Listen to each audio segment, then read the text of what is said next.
أهلا بكل المتابعين قناة طقس الجزائر. إذا نوافيكم بأحوال طقس الجزائر ليوم السبت 8 جويلية 2023. إذا حيث نتوقع خلال الفترة الصباحية والمسائية أجواء مغشاة تقليل على المناطق الغربية والوسطى وكذلك الشرقية. أما خلال الفترة الليلية راح نتوقع بعض الزخات المطرية الرعدية إن شاء الله على بعض المناطق الشرقية الداخلية.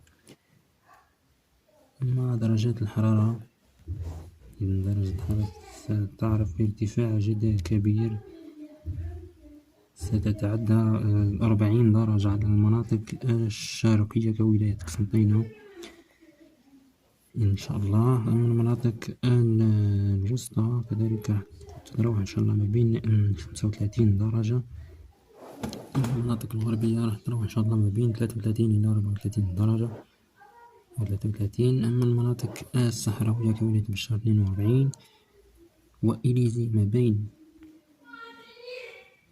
أضرار ما بين 47 درجة كأعلى مقياس، وتندوف ما بين 37 وأقصى الجنوب إن شاء الله ما بين 43 درجة. إذا في النهاية الكلام لله وحده، والسلام عليكم ورحمة الله وبركاته.